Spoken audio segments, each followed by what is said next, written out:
అందుకనే మళ్ళీ మీ అందరికి హామీ ఇచ్చేది, ఎన్నికల ముందు కొన్ని హామీలు ఇచ్చాం ప్రజలకి, సూపర్ 6 హామీలు ఇచ్చాం. ఆ రోజు బయట నుంచి చూస్తే నాకు అనిపించింది అన్నీ చేయగలుగుతామని. నేను అనేక సార్లు చెప్పాను, అభివృద్ధి జరగాలి, సంపద సృష్టించాలి, ఆదాయాన్ని పెంచాలి, పెంచిన ఆదాయం ద్వారా సంక్షేమ కార్యక్రమాలు చేసి మళ్ళీ అభివృద్ధి ఖర్చు పెడితే నిరంతరం ముందుకెళ్తుంది. లేకపోతే అప్పులు చేసి సంక్షేమ కార్యక్రమాలు ఇస్తే కొన్ని రోజుల తర్వాత ఆగిపోతాయి. ఈరోజు అలాంటి పరిస్థితుల్లో మనం కోరకపోయాం. సూపర్ 6 గాలికి ఎగిరిపోయింది, సూపర్ 7 గాలికి ఎగిరిపోయింది. ఎన్నికలప్పుడు చెప్పిన మేనిఫెస్టో చెత్తబుట్టలోకి వెళ్ళిపోయింది. ప్రజలకు ఇచ్చిన మాటలు మోసాలుగా తేలిపోయాయి. మరోవైపున వ్యవస్థలన్నీ కూడా, ఇప్పుడు నేను చెప్పిన వ్యవస్థలన్నీ కూడా, విద్య, వైద్యం, వ్యవసాయం, గవర్నెన్స్, అన్ని వ్యవస్థలు కూడా తిరోగమనంలో కనిపిస్తూ ఉన్నాయి. కేవలం ఒకే ఒక వ్యక్తి మారాడు ముఖ్యమంత్రి, ఒకే ఒక పార్టీ మారింది, వైఎస్ఆర్సీపీ పక్కకు పోయి టీడీపీ వచ్చింది. తేడా అంతే. ప్రతి వ్యవస్థ తిరోగమనం, ప్రజలకు అంతవరకు అందుతూ ఉన్న ప్రతి పథకం రద్దు, వీళ్ళు చేస్తామన్న ప్రతి పథకము మోసం, అబద్ధం.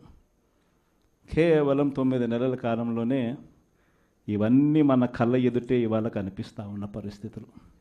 నేను అందుకనే చెప్తా ఉన్నా, ఈరోజు ఓడిపోయినా కూడా చెప్తా ఉన్నా, మనకి ఇంతకుముందు 50% ఓట్ షేర్ వచ్చింది. ఈ ఎన్నికలు అయిపోయేసరికి మన ఓట్ షేర్ 40%. ఒక 10% ఓట్ షేర్ మనకు రావాల్సింది రాకుండా పోయింది. కారణం, ఆ రోజు కేవలం మీ జగన్ అబద్ధాలు చెప్పలేకపోయాడు, అదొక్కటే కారణం. కానీ నేను చెప్తా ఉన్నా, మీ జగన్ అబద్ధాలు చెప్పలేకపోయాడు కాబట్టి అధికారానికి మనం దూరం అయ్యాం. కానీ అధికారానికి దూరం అయినా కూడా మీ జగన్ మీ గుండెల్లోనూ మీ మనసుల్లోనూ లీడర్ అంటే ఇలా ఉండాలి అని చెప్పి మాత్రం ముద్ర వేయగలిగాడు. కారణం ఏమిటంటే, రాజకీయాల్లో ఉన్నప్పుడు విలువలు ఉండాలి. రాజకీయాల్లో ఉన్నప్పుడు విశ్వసనీయత అన్న పదానికి అర్థం తెలియాలి. ఈ జగన్, మీ జగన్ మరో 30 సంవత్సరాలు రాజకీయాల్లోనే ఉంటాడు. ఈరోజు తెలుగుదేశం పార్టీ కార్యకర్తలు, తెలుగుదేశం పార్టీ నాయకులు ఏ ఒక్కరూ కూడా ఏ ఇంటికి వెళ్ళే పరిస్థితి లేదు. వీళ్ళు గన ఇళ్ళకు పోవడం మొదలు పెడితే, వీళ్ళు గన ప్రజల్లో తిరగడం మొదలు పెడితే ఏమవుతుంది? ఆ ఇంట్లో నుంచి ఆ చిన్నపిల్లలు మొదలు పెడతారు. ఏమంటారు? ఈరోజు మీరు చేస్తూ ఉన్న ఈ తప్పుడు సాంప్రదాయం ఎంత దారుణమైన తప్పుడు సాంప్రదాయం అంటే, రేపొద్దున ఎవడన్నా ఎన్నికి కాండి, ప్రభుత్వంలో ఉన్న వాళ్ళు రేపొద్దున ఇదే పద్ధతిలో పోలీసులు పెడతారు, కిడ్నాపులు, ఇదే పరిస్థితులు ఎత్తుకొని పోవడాలు, ఇదే పరిస్థితిలో ఎవడన్నా ఏమన్నా గెలుసు, ఏమన్నా జరుగు, ఏమన్నా అయ్యి లాస్ట్కి ఏమో చైర్మన్లు ఏమో అధికారంలో ఉన్న పార్టీ వాళ్ళు చైర్మన్లు. ఇదే ప్రజాస్వామ్యం, ఇదే మనకు కావాల్సిన ప్రజాస్వామ్యం. అందరూ కూడా ఆలోచన చేయాలి. ఇలాంటి రాజ్యం పోవాలి, ప్రజాస్వామ్యం నిలబడాలి, మనలో వ్యక్తిత్వం అనేది పైకి రావాలి, విలువలు, విశ్వసనీయతతో కూడిన రాజకీయాలు మళ్ళీ ఎదగాలి. పలానోడు మా నాయకుడు, చెప్పిన ప్రతి మాట నెరవేర్చాడు, ఇతనే మా నాయకుడు అని చెప్పుకునే విధంగా, ప్రజలు గొప్పగా చెప్పుకునే విధంగా నాయకత్వం రావాలి. కార్యకర్త కాలర్ ఎగరేసి చెప్పుకునే విధంగా నాయకత్వం పెరగాలి, ఎదగాలి. ఇది వైఎస్ఆర్ కాంగ్రెస్ పార్టీ ఐడియాలజీ. దీనికి కట్టుబడినాం. ప్రజలకు గొప్ప పాలన అందించాం. రాబోయే రోజుల్లో ఈసారి ప్రజలు మన పాలన చూశారు, చంద్రబాబు నాయుడు పాలన చూశారు.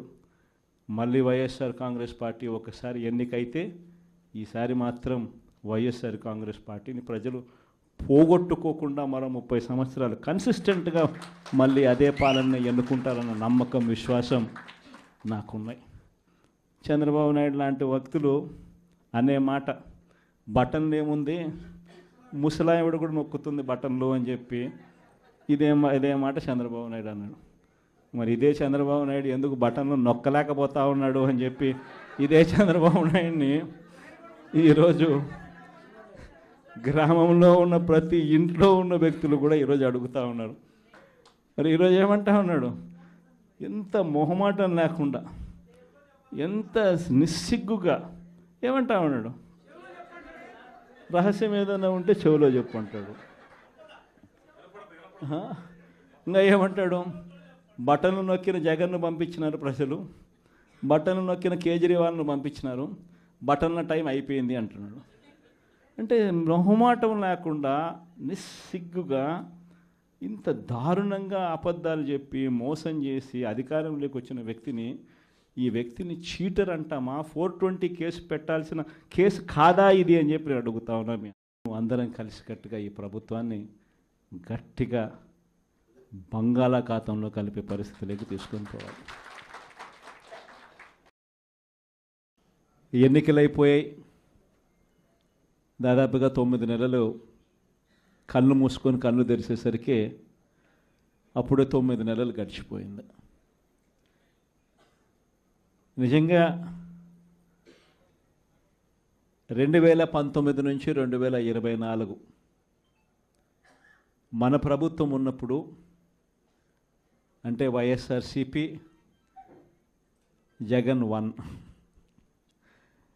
పరిపాలన ఉన్నప్పుడు మనమంతా కూడా ఆ 5 ఏళ్ళు చరిత్రలో ఎప్పుడు చూడని విధంగా, ఇంతకుముందు ఎప్పుడైనా ఇది సాధ్యమేనా అని అనుకునే పరిస్థితి నుంచి కాదు, లేదు ఇది సాధ్యం అవుతుంది అని చెప్పి చరిత్ర మార్చిన పాలన చూపించగలిగిన పాలన ఎక్కడైనా జరిగింది అని అంటే అది వైఎస్ఆర్ కాంగ్రెస్ పార్టీ పాలనలోనే మాత్రమే జరిగిందని చెప్తాను.